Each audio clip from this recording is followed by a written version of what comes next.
ఓం ఓం శ్రీ గురుభ్యో నమః. ఓం నమో బ్రహ్మాదిభ్యో బ్రహ్మ విద్యా సంప్రదాయకర్తృభ్యో వంశర్షిభ్యో మహద్భ్యో నమో గురుభ్యః. శృతిస్మృతిపురాణానాం ఆలయం కరుణాలయం నమామి భగవత్పాదం శంకరం లోకశంకరం. శంకరం శంకరాచార్యం కేశవం బాదరాయణం సూత్రభాష్యకృతౌ వందే భగవంతౌ పునః పునః. ఈశ్వరో గురురాత్మేతి మూర్తిభేదవిభాగినే వ్యోమవద్వ్యాప్తదేహాయ దక్షిణామూర్తయే నమః. చాలా ఉత్తమమైనటువంటిది సాధనా పంచకము. శంకర భగవత్పాదుల వారు సాధకుడు చేయవలసినటువంటి వాటి గురించి 5 శ్లోకాల రూపంలో తీసుకొస్తారు. యథాశక్తి వాటిని వివరించడానికి నేను ప్రయత్నం చేస్తాను. మొదటి శ్లోకం: వేదో నిత్యమధీయతాం తదుదితం కర్మస్వనుష్ఠీయతాం తేనేశస్య విధీయతాం అపచితి కామ్యే మతిస్త్యజ్యతాం పాపౌఘ పరిధూయతాం భవసుఖే దోషోనుసంధీయతాం ఆత్మేచ్ఛా వ్యవసీయతాం నిజగుహాత్తూర్ణం వినిర్గమ్యతాం. వేదో నిత్యమధీయతాం, నిత్యము వేదాధ్యయనము చేయవలను. మేము వేదాధ్యయనము నేర్చుకోలేదు, మాకు తెలియదు. లలితా సహస్రనామం చదవండి, లేదా భగవద్గీత చదవండి, లేదా గురూపదిష్టమైనటువంటిది ఏదైనా భాగవతం చదవండి. ఏది చదివినా కానీ పరమాత్మ తత్వాన్ని చెప్పేటువంటిది ఏదైతే ఉందో దాన్ని నిత్యము ఒక తపస్సులాగా చేయండి అని చెప్పటం. తదుదితం కర్మ స్వనుష్ఠీయతాం, అందులో చెప్పబడినటువంటి కర్మల్ని ఆచరించండి. అది తెలియనప్పుడు ఇక్కడే భౌతికమైనటువంటి గురువుల యొక్క ఆవశ్యకత తెలుస్తుంది. ఏ కర్మలని చెయ్యాలి, ఎలా చెయ్యాలి, వీటి యొక్క వివరణ కోసం గురువుని ఆశ్రయించి తెలుసుకోవచ్చు.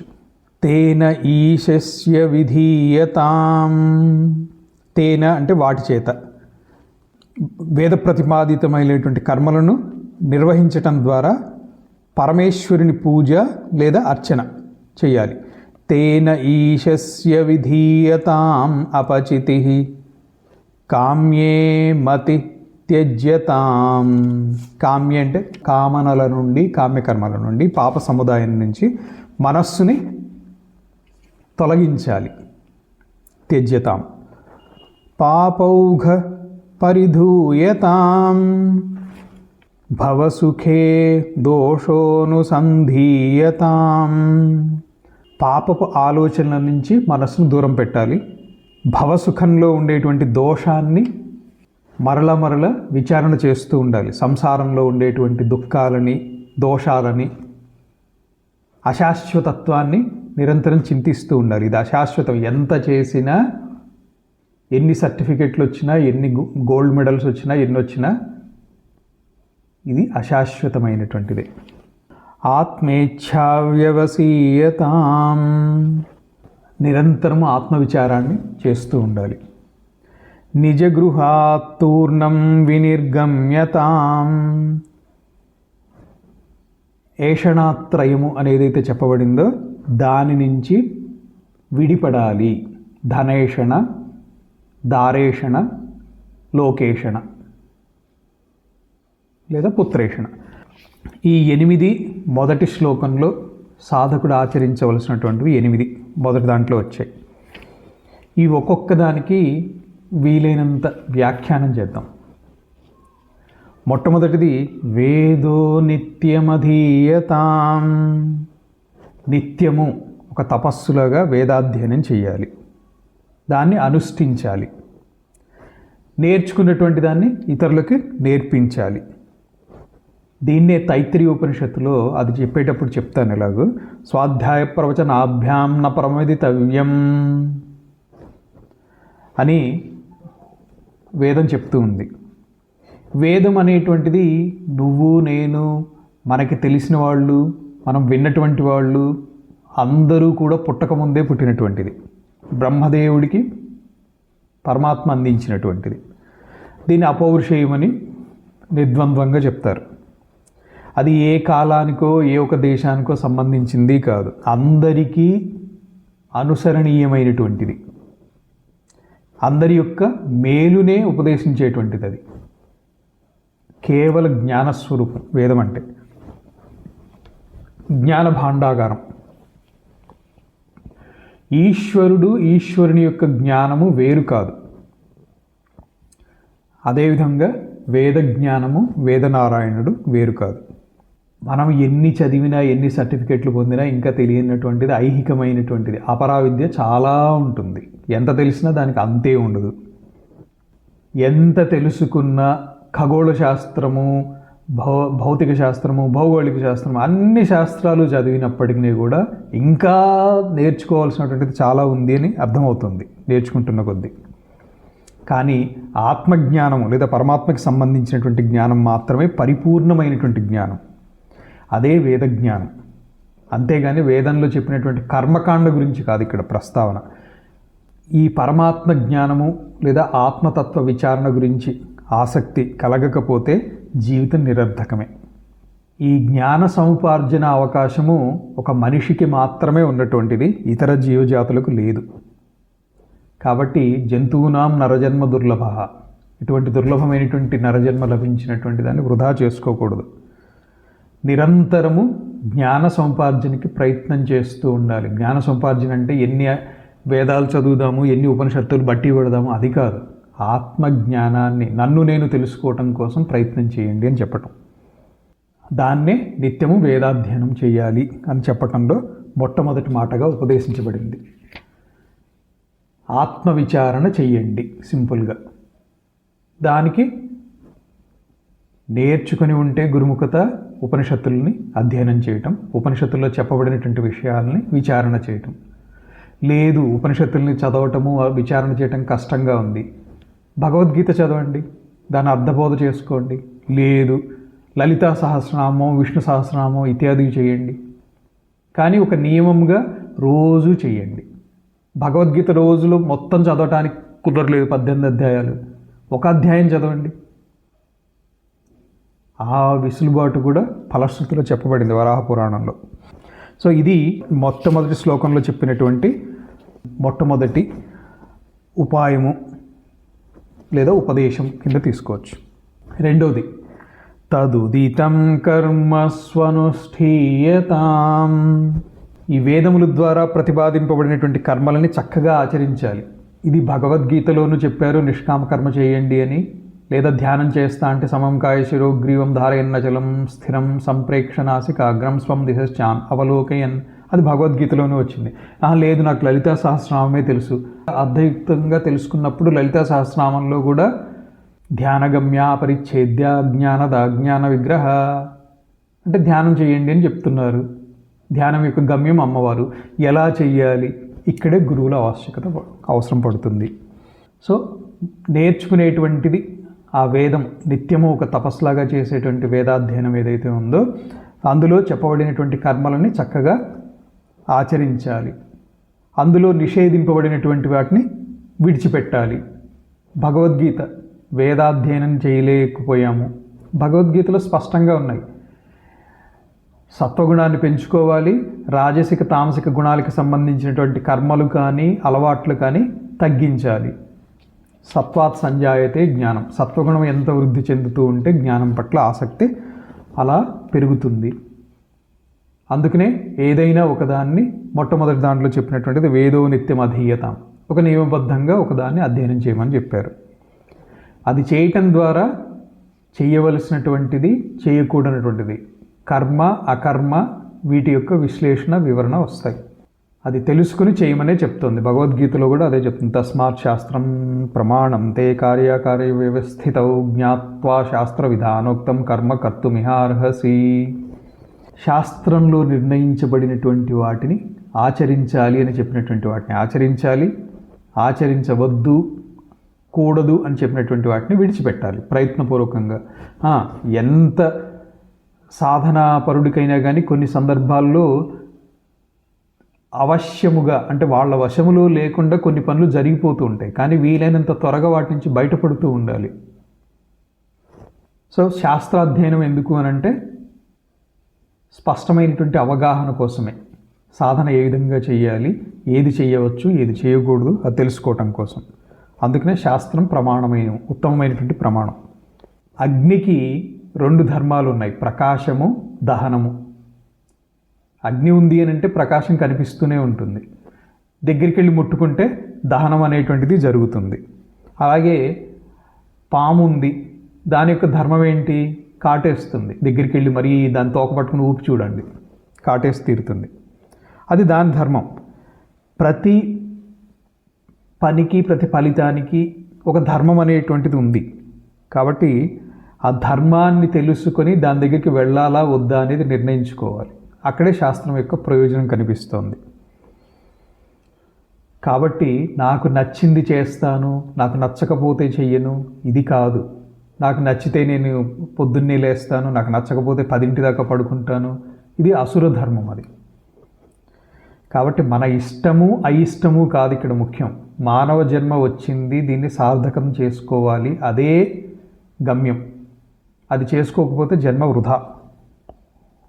ఇష్టాయిష్టాలు పక్కన పెట్టేసేసి ధర్మమేది అధర్మమేది వాటిని తెలుసుకుని ఆచరించి తీరాలి, వాటి ప్రకారం మనుగడ సాగించాలి. ధర్మబద్ధంగా జీవించలేదు, సత్ఫలితాలు రావచ్చు రాకపోవచ్చు. ఏదో పూర్వజన్మవశాత్తు ఏదో పుణ్యం లేశం ఉంటే దానికి తగ్గట్టుగా ఏదో పిత్రార్జితమో ఏదో కలిసి రావచ్చు. కానీ అధర్మంగా జీవిస్తే మాత్రం దుష్ఫలితాలు వచ్చి తీరుతాయి. కలియుగంలో అయితే ఈ జన్మలోనే కలిగి తీరుతాయట. అది మర్చిపోకూడదు. దీన్నే ఇంతకుముందు కూడా చెప్పుకున్నాం, ప్రశ్నోత్తరీలు కూడా ఒకటి చెప్పుకున్నాం. కర్తవ్యమేవ కర్తవ్యం ప్రాణై కంఠగతైరపి అకర్తవ్యం న కర్తవ్యం ప్రాణై కంఠగతైరపి. ప్రాణాలు గొంతుని వీడిపోతున్నా సరే చేయవలసినటువంటి కర్తవ్యాన్ని చేసి తీరాలి. ప్రాణాలు వీడిపోతాయి అని తెలిసినా కూడా చేయకూడనటువంటి కర్తవ్యాన్ని చేయవరాదు. కాబట్టి ఏది చెయ్యాలి, ఏది చేయకూడదు ఈ విషయంలో మనకి శాస్త్రమే ప్రమాణం. శాస్త్రాన్ని అర్థం చేసుకునేటువంటి జ్ఞానం లేనప్పుడు గురువాక్యాన్ని అనుసరించాలి తెలుసుకొని. అందుకే శాస్త్రోపదిష్టమైనటువంటి కర్మాచరణ కలిగి ఉండాలి. దాని ద్వారా మాత్రమే సాధనకి మేలు కలుగుతుంది, సాధనలో పురోగతి కనిపిస్తుంది. ఇది 2వ ఉపదేశం. 3వ ఉపదేశం ఇప్పుడు తేనేషస్య విధీయతాం అపచితిః. తేన ఈశస్య అపచితిః విధీయతాం అంటే వేదోక్తమైనటువంటి శాస్త్రోక్తమైనటువంటి శాస్త్ర సూచితమైనటువంటి మార్గంలో కర్మల ద్వారా పరమేశ్వరుని యొక్క పూజనము అర్చనము చేయబడాలి అని భావం. ఇప్పుడు భక్త కన్నప్ప ఉన్నారు, ఆయనకి ఏమీ తెలియదు, తను తినేటువంటి మాంసాన్నే ఆయన అక్కడ నివేదించేవారు శివుడికి శ్రీకాళహస్తిలో. మేము అలాగే చేస్తాము, మాకు శాస్త్రం తెలియదు. అతనికి గురువు ఉపదేశం లభించలేదు, అతనికి భక్తి మరి ఆ స్థాయిలో ఉంది. శివుడికి కంటికి బదులుగా తన కన్నుని అర్పించేంత త్యాగబుద్ధి ఉంది. మనకి అంతటి బుద్ధి ఉంటే మనం ఏది అర్పించినా భగవంతుడు తీసుకుంటారు. మనకు కూడా అంత భక్తి ఉంటే అక్కడ శాస్త్ర ప్రయోజనం కూడా అవసరం లేదు, భక్తే ప్రాధాన్యం. అక్కడ ఆ స్థాయిలో ఉంది అనుకుంటే ఈ శాస్త్ర శ్రవణము అవసరం లేదు, వాళ్ళకి ఎటువంటి బోధ అవసరం లేదు. బోధ అవసరం అయ్యింది, శాస్త్ర అధ్యయనం చేయలేము, తెలియదు, అక్కడ గురూపదిష్టము లేదా అనుపశ్య యథా పూర్వే ప్రతిపశ్య తథా పరే అంటే పూర్వము గతించినటువంటి వాళ్ళు, ఆ మార్గంలో వెళ్ళినటువంటి వాళ్ళు ఎటువంటి ఆచరణ కలిగి ఉన్నారో తెలుసుకొని వాటిని అనుసరించటం. శాస్త్రం తెలియకపోయినా అధ్యయనం చేయకపోయినా ఇది నెక్స్ట్ బెస్ట్ ఉత్తమ మార్గం. శ్రద్ధగా ఆచరించబడేటువంటి వేదోక్తమైనటువంటి కర్మలను ఈశ్వరుని అర్చనగా మార్చుకోవాలి, ఇది తాత్పర్యం. అది తెలుసు. ఇప్పుడు రుద్రాభిషేకం వచ్చు, నమ్మకం చమకం వచ్చు, అభిషేకం చేసుకోండి. అది రాదు, అష్టోత్తరం వచ్చు, చేసుకోండి. అది రాదు, లలితా సహస్రనామం చదవటం వచ్చు, అది చదువుతూ అమ్మవారిని పూజ చేసుకోండి, అర్చన చేసుకోండి. అలా వెసులుబాటు ఉంది. ఇవన్నీ కూడా శాస్త్రవిహితమైనటువంటి కర్మలే. ఈశ్వరార్పణ బుద్ధితో చేయమని చెప్తున్నారు. స్వకర్మణ తమభ్యర్చ్య సిద్ధిం విందతి మానవ. అది నిత్యము చేయగా అది తపస్సు మంచి పూజ అవుతుంది, మంచి ఫలితం కూడా ఇస్తుంది. ఈ ప్రక్రియనే భగవద్గీత మనకి వివరిస్తోంది. ఏది? స్వకర్మణ తమభ్యర్చ్య సిద్ధిం విందతి మానవ. సిద్ధిని పొందవచ్చు ఈశ్వరార్పణ బుద్ధితోటి చేయటం ద్వారా స్వకర్మని. యతః ప్రవృత్తిర్భూతానాం ఏన సర్వమిదం తతం. ఎవరి నుంచి ఈ సృష్టి అంతా ఆవిర్భవించిందో, ఎవరి చేత అంతా వ్యాప్తమై ఉందో అట్టి పరమాత్మ ధర్మస్వరూపంలో పరివ్యాప్తమై ఉన్నారు. అంతా పరమాత్మే ఉన్నారు. ఆ పరమాత్మకి ఇష్టమైనటువంటిది ధర్మాచరణ. కాబట్టి ధర్మబద్ధంగా జీవించటము, ధర్మస్వరూపుడైనటువంటి భగవంతుని అర్చించటము రెండు ఒకటే. అందువలన ధర్మాత్ములు చేసేటువంటి పనులని మనం అనుసరించినా కూడా ఫలితం ఉంటుంది. వాళ్ళు చేసే పని పూజే అవుతుంది. అందుకనే అర్జునుడిని పరమాత్మ అనఘా అని సంబోధిస్తారంటే పాపము లేనటువంటి వాడు, ఎంతో సాధన ఉన్నటువంటి వాడు అర్జునుడు. అందుకనే అర్జునుడి యందు పరమాత్మకి ప్రీతి ఎక్కువ. నిరంతరం రక్షించారు.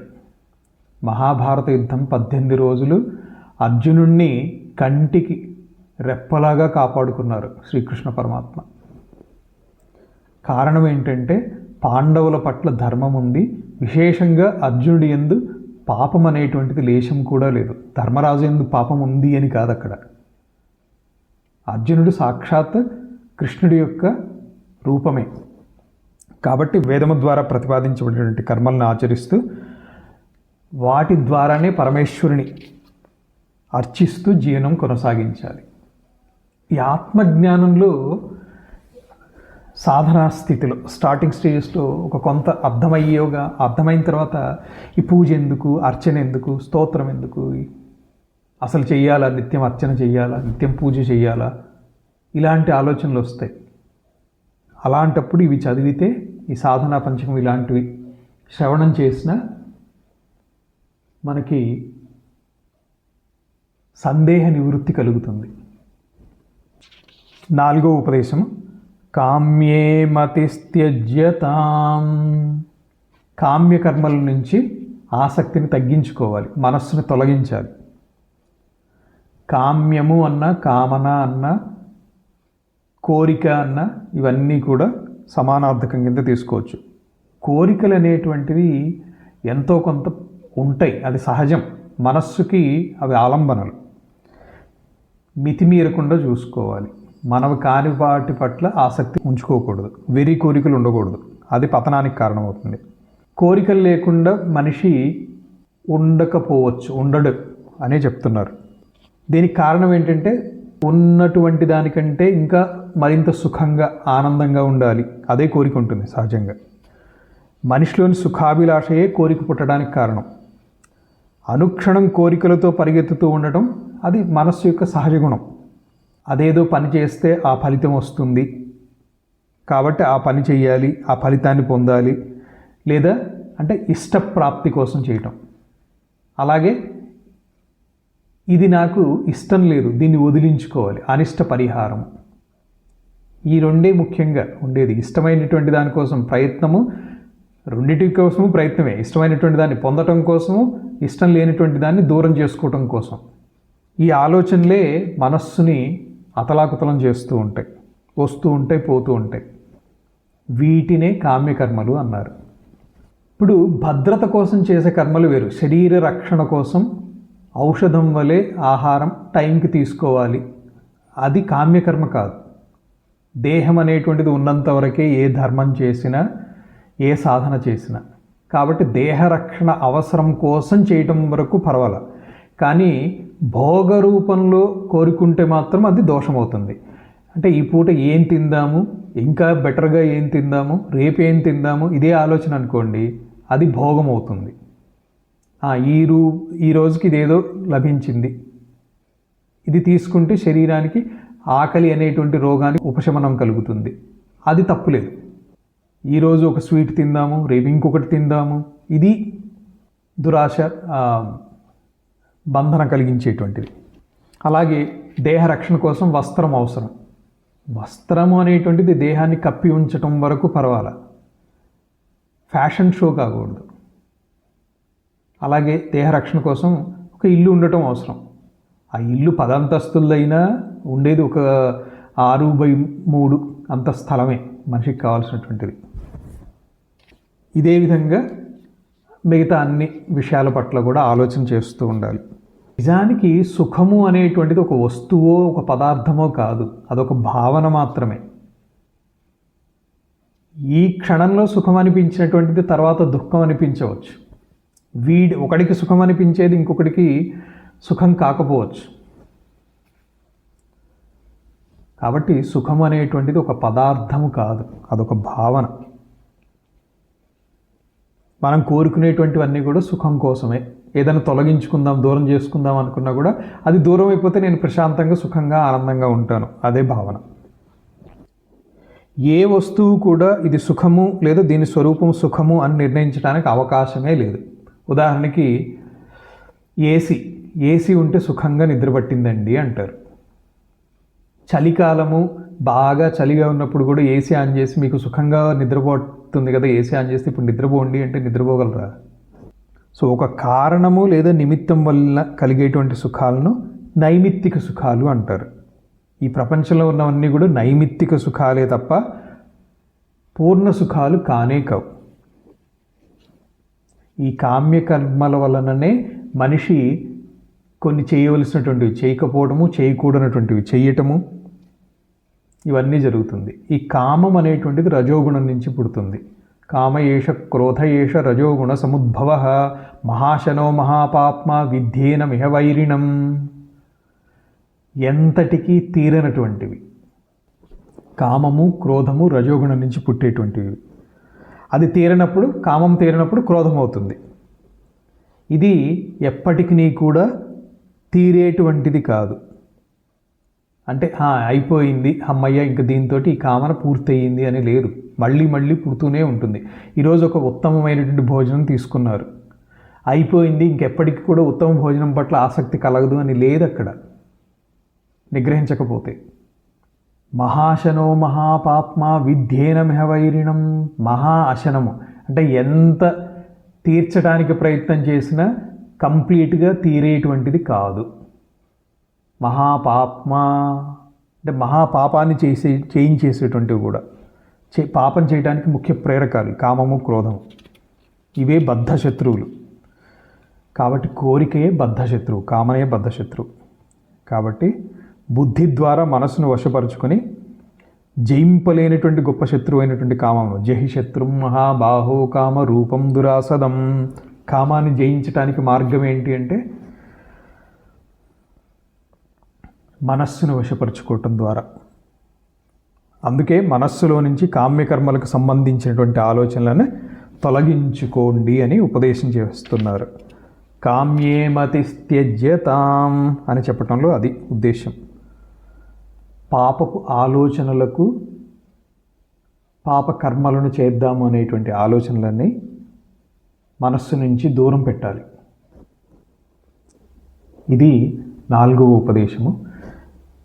ఇప్పుడు 5వ ఉపదేశం పాపౌఘ పరిధూయతాం. అంటే పాప సముదాయాన్ని మనస్సు నుంచి తొలగించాలి. మనస్సుని పాప ఆలోచనల నుంచి దూరంగా చేయాలి. అసలు నిజానికి ఏ వ్యక్తి అయినా కానీ పాపం ఎందుకు చేస్తాడు? ఎవరిని చెప్తారా? ఈ డౌట్ మనకే కాదు, అర్జునుడికి వచ్చింది. భగవద్గీతలో అర్జునుడు అడుగుతారు ఇదే ప్రశ్న. అథకేన ప్రయుక్తోయం పాపం చరతి పూరుష అనిచ్ఛన్నపి వార్ష్ణేయ బలాదివ నియోజిత. ఇష్టం లేకపోయినా కూడా ఏదో ఎవరో బలవంత పెట్టి చేసినట్టుగా కొన్నిసార్లు చెయ్యొద్దు అనుకుంటూనే చేస్తారు. అది తప్పు అని తెలుసు. ఉదాహరణకి లంచమో ఏదో ఉంది, అది లంచం తప్పని తెలియదు, అది తీసుకునేవాడికి తెలుసు, కానీ ఎందుకు చేస్తాడు? అది కూడా ఎవరో బలవంత పెట్టినట్టుగా ఇంకా వద్దు అనుకుంటేనే చేస్తాడు. ఇది మనకి జీవితంలో ఏదో ఒక సందర్భంలో అనుభవం వచ్చే ఉంటుంది, చిన్నదో పెద్దదో. అది ఎందుకు వస్తుంది అని అంటే దానికి పరమాత్మ చెప్పినటువంటి సమాధానం వేరే ఉంది. కామయేష క్రోధయేష రజోగుణ సముద్భవ మహాశనో మహాపాప్మా విధ్యేనం హెవైరిణం. కామము క్రోధము వీటితోటి చేస్తారని చెప్పి భగవద్గీతలో చెప్తారు. గీత 3వ అధ్యాయంలో చూడండి, 36వ శ్లోకంలో అర్జునుడు అడిగారు, దానికి సమాధానం పరమాత్మ చెప్పారు అక్కడ. కాకపోతే ఇక్కడ శంకర భగవత్పాదులు వారు చెప్పిన పాపౌహ పరిదూయతాం, దీనికి మనము వేదాంతపరమైనటువంటి విచారణ, అక్కడ స్మృతిపరమైనటువంటి విచారణ జరిగింది, పెద్ద తేడా ఏముండదు. కానీ ఇక్కడ వేదాంతపరమైనటువంటి విచారణలోకి వచ్చేటప్పటికి ప్రతి మనిషికి 3 రకాలైనటువంటి కర్మలు ఉంటాయి. సంచిత, ఆగామి, ప్రారబ్ధ. చేసేటువంటి కర్మలు భావి కాలంలో అనుభూతిలోకి రావడానికి సిద్ధమవుతూ ఉంటాయి. వాటిని ఆగామి కర్మలు అన్నారు. మనం చేసినవన్నీ కూడా ఒక చోట స్టోర్ అయి ఉంటాయి, సంచితం. ఆ సంచితంలో నుంచి కొన్నిటిని తీసుకొని వాటికి తగినటువంటి దేహాన్ని, వాటిని అనుభవించడానికి యోగ్యమైనటువంటి దేహాన్ని డిజైన్ చేసి పంపిస్తారు. ఇది ప్రారబ్ధం. సో ప్రారబ్ధం అనేటువంటిది అందరికీ అనుభూతిలోకే ఉంటుంది. ఒకరోజు సుఖం కలగవచ్చు, ఒకరోజు దుఃఖం కలగవచ్చు, ఒకరోజు ఆనందం ఉండవచ్చు, ఇంకొక రోజు విషాదం ఉండవచ్చు. ఇవన్నీ అనుభూతిలోకి వస్తూ ఉంటాయి. విషాదం కలిగింది అంటే బాధపడక్కర్లేదు, దాన్ని అనుసరించి ఆ విషాదం తొలగితే ఆనందమే వస్తుంది. అలాగే దుఃఖం కలిగింది, ఈరోజు దుఃఖం కలిగిందే అని ఏడుస్తూ కూర్చోక్కర్ల, తర్వాత ఆనందం వచ్చి తీరుతుంది. కాకపోతే అది ఎంతకాలం అనేటువంటిది చేసినటువంటి పాపం కర్మ యొక్క ఫలితాన్ని బట్టి ఉంటుంది. సో ఈ 3 కర్మలు ఈరోజు అనుభవించేటువంటి ప్రారబ్ధం ఒక్కటే మనకి కొంత అవగాహనలోకి ఉంటుంది. ఈరోజు ఈ కర్మ చేస్తే భావి కాలంలో ఇలాంటి ఫలితం వస్తుంది అంత వివేచన అందరికీ ఉండదు, ఇంచుమించు ఎవరికీ ఉండదు. ఇలా చేస్తే అటువంటిది వస్తుంది. ఇవి తెలుసుకోవాలి అని అంటే గరుడు పురాణం ఇలాంటివి చదివితే చక్కగా చెప్తుంది, కాల్చి వాత పెట్టినట్టుగా. ఇలాంటి పని చేస్తే ఇలాంటి దోషం వస్తుంది, ఇలాంటి పని చేస్తే ఇలాంటి ఆనందం కలుగుతుంది, అవన్నీ చెప్పబడ్డాయి. లేదా మనుస్మృతిలో కూడా వివరంగా వస్తాయి. సో ఈరోజు మనకి ఏదో కష్టం వచ్చింది అంటే అది ఈరోజు చేసింది అని కాదు. ఒకరోజు ఉదాహరణకి చదువుకోవాల్సినటువంటి సమయంలో సరిగ్గా చదువుకోకుండా, శ్రద్ధగా చదవకుండా, మనస్సు లగ్నం చేయకుండా ఇతర ఆలోచనలతోటి నింపేశాం. దాంతో ఏమైంది, చదువు సరిగ్గా జరగలేదు. ఎంతవరకు చదివేమో దానికి తగినటువంటి ఉద్యోగమే వస్తుంది, అటువంటి దానికి తగిన పనినే చేయగలుగుతాడు. ఆ రోజున అనుభవించే రోజున అరే ఆ కాలంలో 10 ఏళ్ల క్రితం నేను లేదా 15 ఏళ్ల క్రితం అప్పుడు నేను బాగా చదువుకుని ఉండుంటే ఈరోజు నేను ఇంకా మంచి జీతంతో కూడినటువంటి పనో లేకపోతే ఇంకా తెలివైనటువంటి పనో, అంటే ప్రతిదీ తెలివితోటి చదువు సర్టిఫికేట్ తోటి లింక్ పెట్టడం కాదు, ఇన్ జనరల్ ఒక ఉదాహరణ చెప్పటం. ఇవాళ రేపు చెప్పాలంటే చదువు లేనిటువంటి వాళ్ళు కూడా బాగానే సంపాదిస్తున్నారు. సో సంపాదన అనేటువంటిది అక్కడ గమ్యం కాదు, లక్ష్యం కాదు. ఉదాహరణకి రియల్ ఎస్టేట్ బిజినెస్ తీసుకున్నారనుకోండి, వాడు కానీ అనుభవించేటప్పుడు సుఖం అనుభవిస్తున్నాడా, కష్టం అనుభవిస్తున్నాడా, అక్కడ కంపారిజన్ పెట్టుకోవాలి. కష్టం అనుభవిస్తున్నాడు అని అంటే ఒకనాడు దానికి తగినటువంటి పనిని చేస్తున్నాడు కాబట్టి దాని ఫలితం ఈరోజు అనుభవిస్తున్నాడు. అలాగే సుఖమైన సో ఒకప్పుడు చేసి కూడబెట్టినటువంటి సంచిత కర్మలు ఏవైతే ఉన్నాయో ఆ సంచిత కర్మలే ఈరోజు ప్రారబ్ధ రూపంలో అనుభవంలోకి వస్తున్నాయి. అలాగే ఈరోజు చేసేటువంటి పుణ్యపాపాలు ఆగామి కర్మలుగా ఏర్పడతాయి. అవి ఈ జన్మలోనే అనుభవించి రావాల్సి వచ్చు, లేదా తర్వాత జన్మల్లో అనుభవించాల్సి వస్తుంది. ఈ జన్మలోనే అనుభవించేస్తే అయిపోతుంది, మళ్ళీ జన్మ దానికోసం దాచిపెట్టి దానికి వడ్డీ కూడా కట్టి మళ్ళీ అది మరింత దారుణంగా ఉంటాయేమో. సో ఈ విధంగా జన్మ వచ్చింది అని అంటే కర్మను అనుభవించటానికి, కర్మను అనుభవించడం కోసం జన్మ వచ్చింది. జన్మ వచ్చిన తర్వాత కర్మ చేయకుండా ఉండలేరు. కర్మ చేసామంటే దానికి ఫలితం వచ్చి తీరుతుంది. మంచి చేస్తే మంచి పుణ్యము, చెడు చేస్తే పాపము. ఇది ఎప్పటికీ తెగదు, ఎప్పటికీ ఇది ఇలాగే జరుగుతూనే ఉంటుంది. అందుకనే దీన్ని సంసార చక్రము, బంధము అన్నారు. మరి దీని నుంచి బయటపడాలి అంటే ఎలా అంటే ఆత్మజ్ఞానంతో జ్ఞానాగ్నిదగ్ధ కర్మాణి తమాహు పండితం బుధాహ. జ్ఞానము అనేటువంటి ఆత్మజ్ఞానం అనేటువంటి అగ్ని ఒక్కసారి రగులుకుంటే ఎంత కర్మ సమూహం ఉన్నా కూడా అవన్నీ దగ్ధమైపోతాయి. ఆరంభమైనటువంటి కర్మలు మాత్రం అవి జీవితం అంటే ఈ జన్మ రావటానికి ఏదైతే కర్మలు కారణం ఉన్నాయో ఆ కర్మలని అనుభవించటం వరకు మాత్రమే ఇంకా జన్మ ఉంటుంది. సో ఏది ఈ కర్మ చేస్తే దీని ఫలితం ఎప్పుడు వస్తుంది, ఎలా ఏ రూపంలో వస్తుంది, ఇవన్నీ చెప్పడం కష్టం. గహనా కర్మణో గతి, సాక్షాత్ పరమాత్మే అన్నారు. ఈ కర్మల యొక్క గతి లాంటిది అని చెప్పటము సాధ్యం కాదు, అంత సులభము కాదు. అది ఒక్క పరమాత్మ, సర్వజ్ఞుడికి అయినటువంటి పరమాత్మకు తప్ప ఇంకెవరికి అది బోధపడదు. ఏది ఇప్పుడు ఎందుకు జరిగింది, అప్పుడు ఎలా జరగబోతోంది, ఇవన్నీ ఎవరికి తెలుస్తాయి మనకి? ఈరోజు ఇలా ఎందుకు జరుగుతోంది అని అంటే ఎవరు చెప్తారు? ఏమీ చెప్పలేము. అది అంతే, ఒకనాడు చేసింది ఈరోజు అనుభవిస్తున్నాం, సింపుల్. అది మంచి చేస్తుంటే ఈరోజు ఆనందంగా ఉన్నాము, ఏదో కాస్త పుణ్యం ఉంది కాబట్టి సత్సంగము ఇలాంటి మంచి ఆలోచనలలో ఉన్నాం. అదే బాగా దోషపూరితమైనటువంటి కర్మలు ఉన్నాయనుకోండి, ఆ వాసనలు మరింత మళ్ళీ అటువంటి దోషాన్ని చేయడానికే ప్రేరేపిస్తాయి. పాపపు కర్మలు పాపము రోగము ఇవ్వటమే కాకుండా ఆ ఆలోచనలతోటి మరింత పాపం చేయటానికే. అందుకనే ఎటువంటి హీన పరిస్థితిలో ఒక దరిద్రుడు ఉన్నాడు, ఆ దరిద్రుడు కష్టపడి పనిచేద్దామనే ఆలోచన రాదు వాడికి. ఇంకా 2 గంటలు పడుకుని నిద్రపోదామని అంటాడు వాడు. ఏం చేస్తాం ఈరోజు, లేదా తమో గుణం, లేదా ఏదో అలసత్వం, ఏం చేస్తానులే, అది ఎప్పటికీ తెగదు. అలా అలా అలా ప్రయత్నం చేసి మనిషి తనంతట తన గుణాన్ని మార్చుకుంటే తప్ప, తమో గుణం ఉన్నటువంటి వాడు ప్రయత్నం చేసి రజోగుణంలోకి, తదనంతరం సత్వగుణంలోకి వృద్ధి పెంచుకోవాలి, తనను తనే ఉద్ధరణ చేసుకోవాలి. సో ఇవన్నీ ఎవరికి తెలుస్తాయి అని అంటే ఒక పరమాత్మకి తప్ప ఇంకెవ్వరికి. ఇంత వివరంగా ఇగో ఈరోజు వీడిది అనుభవిస్తున్నాడు అంటే ఆ రోజు అలా చేశాడు, లేదా ఈరోజు ఇది చేస్తున్నాడు, భావి కాలంలో ఇలాంటి రిజల్ట్ వస్తుంది. అది దీన్నే ఇంకా నీవనుకొన్నదంతయును నిక్కముగా నెరవేరుతోడనే, నీవనుకోనిదేదియును నేనొనరింపగజాల దైవమా, నీవే సమస్త మంచుమది నిండుగా నమ్మితినయ్య సర్వదా, కావగ నీవే దిక్కు త్వరగన్ కరుణింపుము చంద్రశేఖరా. ఈ విధంగా భక్తిని పెంచుకుని నిరంతరము ఈశ్వరుణ్ణి, మనం చేసేది నేను కాదు నువ్వే చేయిస్తున్నావు తండ్రి, అందుకని నన్ను ఎటువైపు తీసుకెళ్తావో నీ ఇష్టం అని శరణాగతి.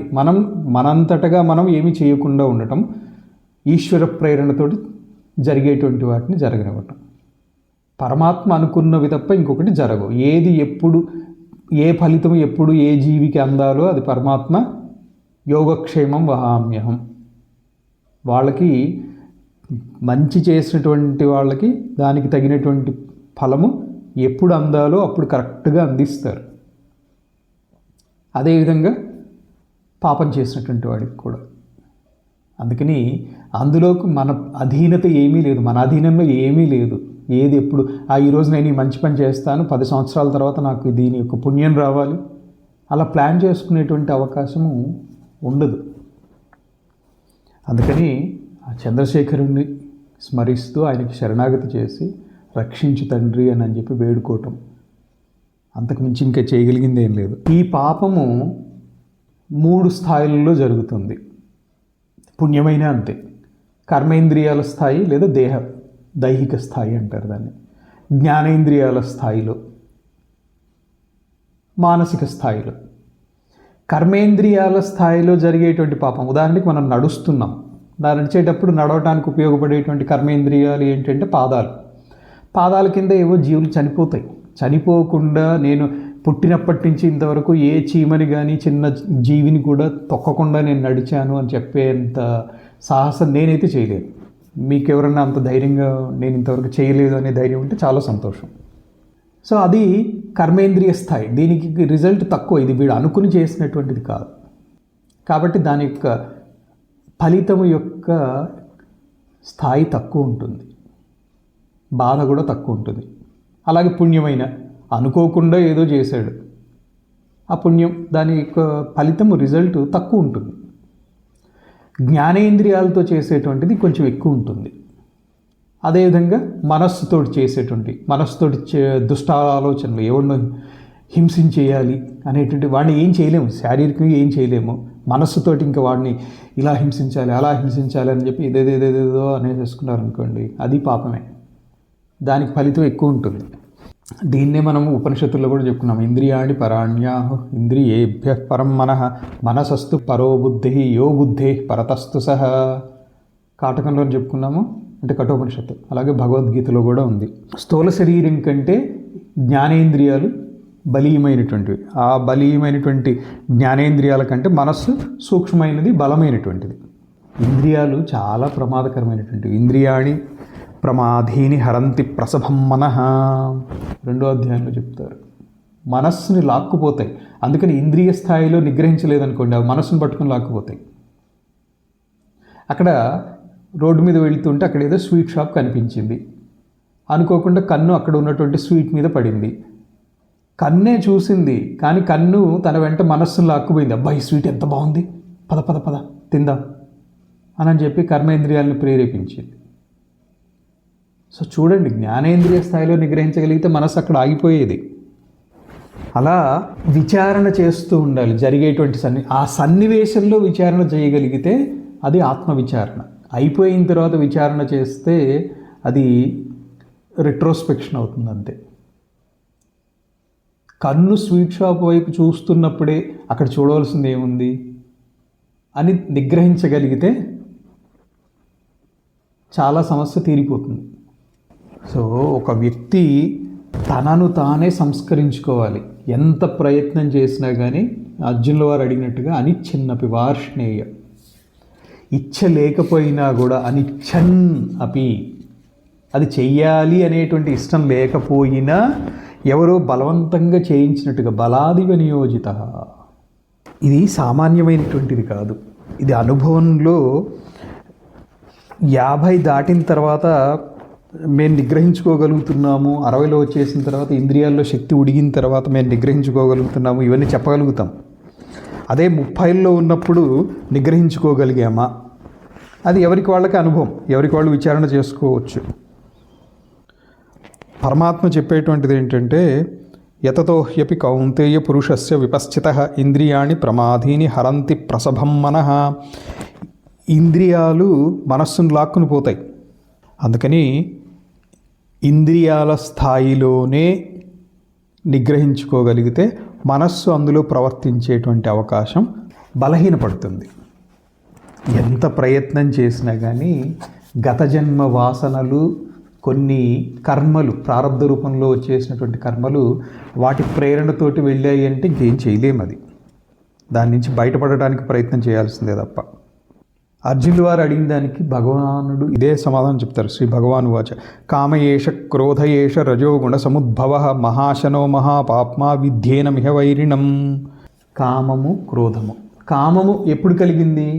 ఇప్పుడు స్వీట్ షాప్ ముందు నుంచి వెళ్తున్నారు, కన్ను అటువైపు చూడటం, అంటే జ్ఞానేంద్రియ విషయ సంయోగంతో కామం ఏర్పడింది. జ్ఞానేంద్రియం అటు చూడలేదు, అటు ప్రవర్తించాల. కన్ను ఆ స్వీట్ షాప్ వైపు చూడలేదు. చూడనప్పుడు మనసు అటు లాక్కుని పోబడటం అనేటువంటిది జరిగే అవకాశం తక్కువ. కన్ను కాకపోతే ఘ్రాణేంద్రియము, స్వీట్ షాప్లోంచి ఒక మంచి సువాసన వచ్చింది, ఒక స్వీట్ సంబంధించిన వాసన ఏదో వచ్చింది, మనసు లాక్కుపోబడింది. వీటిని ఆ స్థాయిలోనే నిగ్రహించుకోగలిగితే మనస్సు అటు పరిగెత్తకుండా ఉంటుంది. ఇది 5వ ఉపదేశం. తర్వాత 6వది భవసుఖే దోషోనుసంధీయతాం. భవసుఖే అంటే ఈ సంసారంలో ఉండేటువంటి సుఖాలు కానివ్వండి, దోషాలు కానివ్వండి. దోషము కలిగింది, దోషం అంటే దుఃఖం. దుఃఖం కలిగింది అని అంటే దానికి కాస్త నయమే, దాన్ని మళ్ళీ కావాలి అని చెప్పి అందులో తగులుకోడు. కాస్త బాధ ఉంటుంది, బాధ ఉండకుండా ఉండదు. కానీ ఈ దుఃఖము ఒకప్పుడు చేసినటువంటి కర్మకి ఫలితము అని చెప్పి నిగ్రహించుకొని దాని నుంచి మనస్సుని డైవర్ట్ చేసుకునేటువంటి అవకాశం ఉంటుంది దుఃఖం నుంచి. ఉదాహరణకి ఎవరన్నా ఒక వ్యక్తికి రోగం వచ్చిందనుకోండి, ఆ రోగం గురించే ఆలోచనలు పెట్టుకుని నాకు మరింతగా ఈ రోగం ఉండాలి అనేవాడు అనుకోడు, దాని నుంచి బయటపడాలని అనుకుంటాడు. కొంతలో కొంత దుఃఖమే నయం, బంధాన్ని కలిగించదు. కాకపోతే దుఃఖంతో దోషం ఏంటంటే సాధన చేసుకునేటువంటి సమయంలో ఈ దుఃఖ స్థితి కలిగిందనుకోండి, ఆరోగ్యం దెబ్బతింది, సాధన చేసుకోలేకపోతారు. ఆరోగ్యం బాగుంటేనేమో సుఖాలు బంధిస్తాయి, ఆరోగ్యం బాగాలేకపోతేనేమో దుఃఖం సాధన చేయనివ్వదు. ఇంకా ఎలా చేసేది? అక్కడే ఈశ్వరానుగ్రహము అనేటువంటిది ద్యోతకమవుతుంది. సో సంసారంలో ఉండేటువంటి దోషాలు అంటే ఇక్కడ అనిత్యత్వం. ఈ సంసారంలో ఉన్నటువంటివన్నీ కూడా మన కోసమే ఉన్నాయి తప్ప మనం ఎవ్వరి కోసము లేము. అంటే మన ప్రారబ్ధవశాత్తు ఎవరు ఎంతకాలం మనతోటి ఉండాలో అంతకాలమే ఉంటారు. అంతకాలానికి ఒక రోజు ఒక క్షణం కూడా ఎక్కువ ఉండరు, తక్కువ ఉండరు. ఎవరి స్టేషన్ వస్తే వాళ్ళు దిగిపోతూనే ఉండాలి. సంయోగము వియోగం అనేటువంటిది సహజంగా జరిగిపోతూ ఉంటాయి. ట్రైన్ ఎక్కినటువంటి ప్యాసింజర్స్ ఎవరి స్టాప్ రాగానే వాళ్ళు దిగిపోతూ ఉంటారు. సంసారంలో అవునండి సంసారం దుఃఖము అంటారు. అంటే సంసారంలో అసలు ఎప్పుడు సుఖం లేదా? ఉంది, కానీ అది ఎంత లేశం, సుఖలేశం. అప్పుడప్పుడు మధ్యలో గర్తంలో పడిపోయి ఊడను పట్టుకుని వేళ్లాడుతున్నటువంటి వాడి నోట్లో పైన ఉన్నటువంటి తేనె పట్టు నుంచి ఒక చుక్క తేనె పడితే అబ్బా బాగుంది, తీయగా ఉంది అని చెప్పి ఆనందం కలుగుతుంది ఒక క్షణం. అలాంటిదే ఈ సంసారంలో సుఖాలన్నీ. కాసేపు సుఖంగా అనిపిస్తాయి, మళ్ళీ మాయమైపోతుంటాయి. అంతేకాకుండా ఎవరికి వాళ్ళు విచారణ చేసుకోండి, ప్రతి సుఖము కూడా దుఃఖ మిశ్రితమే. సుఖాన్ని అనుసరించి దుఃఖం వస్తూనే ఉంటుంది. అయినా కూడా ఈరోజు ఇలా ఉంటే ఉంది, రేపు బాగుంటుంది, రేపు బాగుండాలి అనే ఆశ ఒకటి మనిషిని నడిపిస్తూ ఉంటుంది. రేపు ఇంతకంటే కొంచెం బెటర్గా ఉండాలి, వాటి వెంట పరిగెత్తేటాలు చేస్తూ ఉంటుంది. ఈ సాంసారికమైనటువంటి స్థితి గురించి ఒక చక్కటి అవగాహన కలిగి ఎంత చేసినా కానీ ఈ సంసారం ఇంతే అనేటువంటి ఒక అవగాహన కలిగేటప్పటికీ పుణ్యకాలం అయిపోతుంది. శరీరంలో సత్తువ తగ్గిపోతుంది. చేద్దామన్నా కానీ సాధనకి శరీరం సహకరించదు, మనస్సు అస్సలు సహకరించదు. వయస్సు పెరుగుతున్న కొద్దీ మనస్సులో బంధాలు, విషయవాసనలు ఎక్కువగా పేరుకునిపోయి ఉంటాయి. చిన్నతనంలో విషయవాసనలు చాలా తక్కువ. పెరుగుతూ ఉన్న కొద్దీ వ్యవహారాలు, ఎన్నో విషయాలు పేరుకునిపోయి ఉంటాయి. సో ఇదంతా గ్రహించేటప్పటికీ పుణ్యకాలం అయిపోయింది.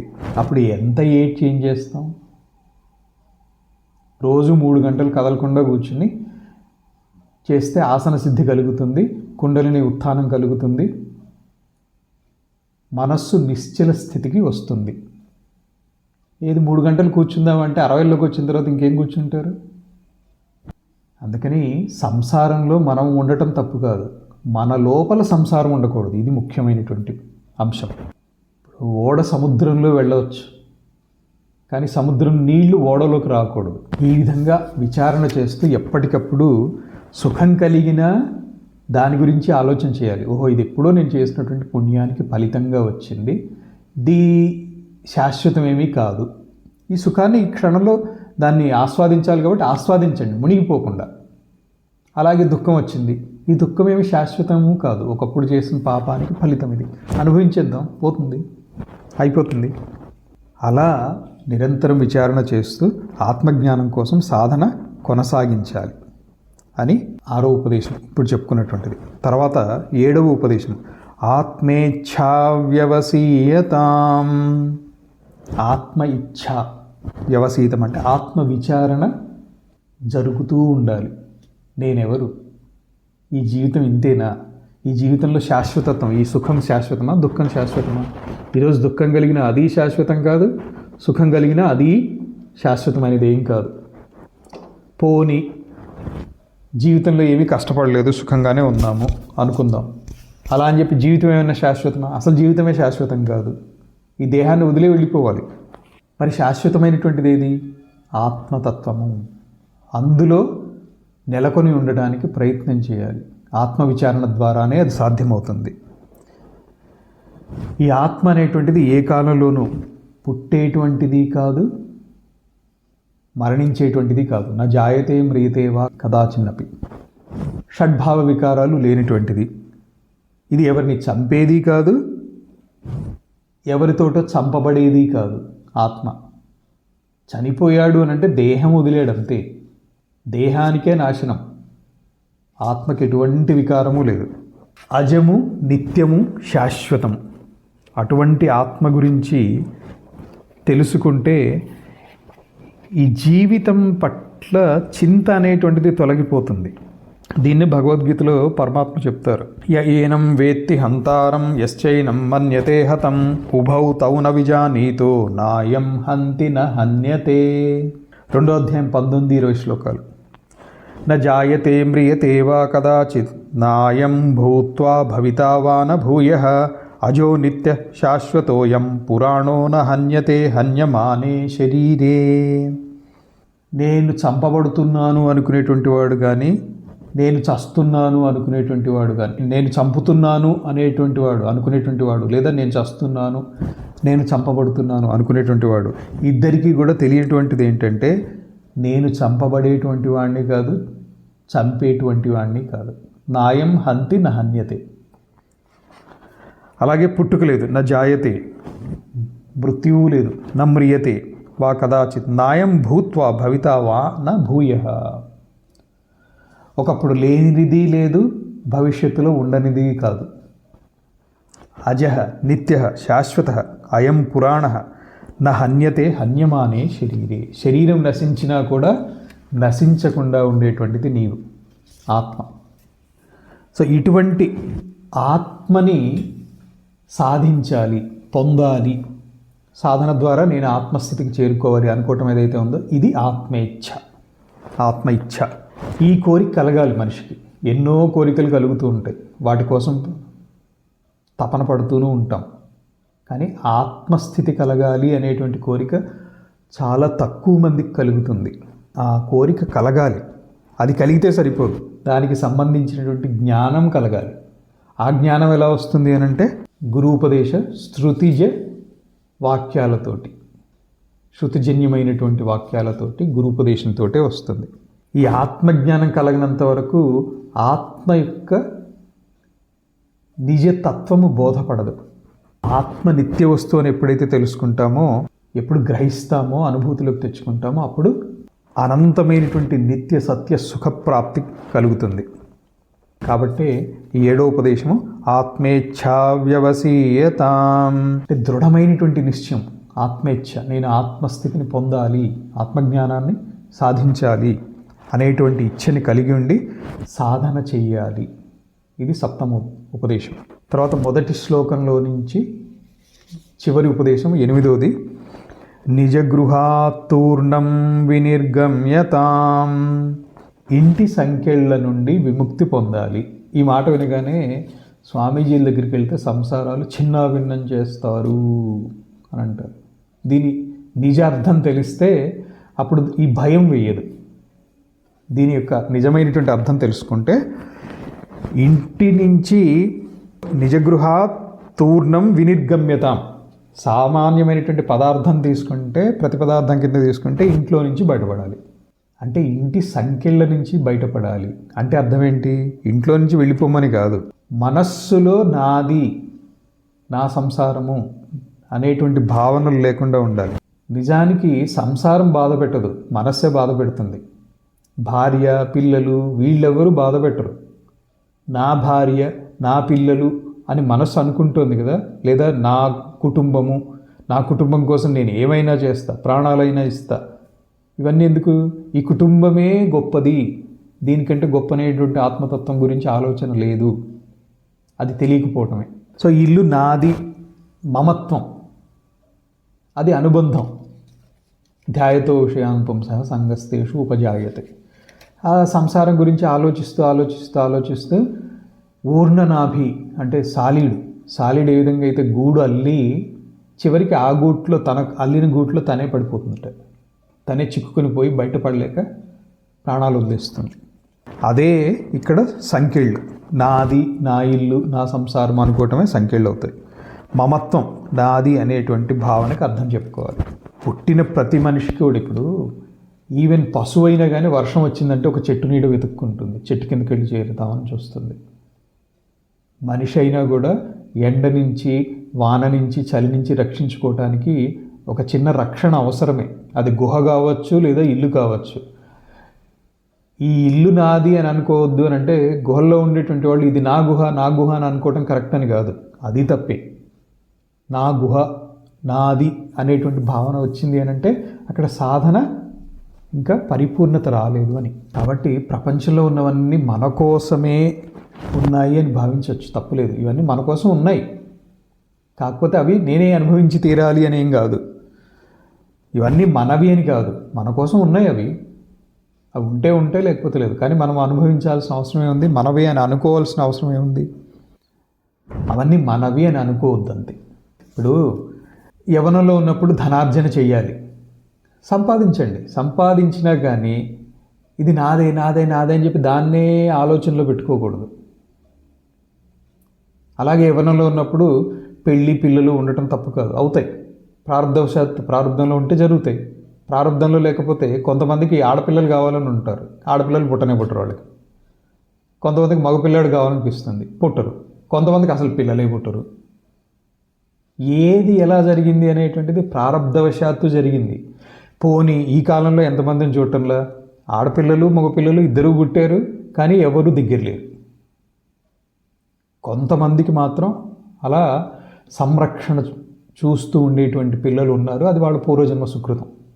సో ఇది ఇలాగే జరగాలి అనేటువంటిది ఏది నియమం లేదు, మనం అనుకున్నంత మాత్రాన జరిగిపోదు. కాబట్టి దాని మీద ఆ భావన ఉండకూడదు అని చెప్పటం. ఇవేవి మనవి మాత్రం కావు, మన ప్రారంధవశాత్తు వచ్చాయి, ప్రారంధం ఉన్నంత వరకే ఉంటాయి అని ఎప్పటికప్పుడు అహంకార మమకారాలు నాటుకుని పోయి పెరగకుండా చూసుకోవాలి.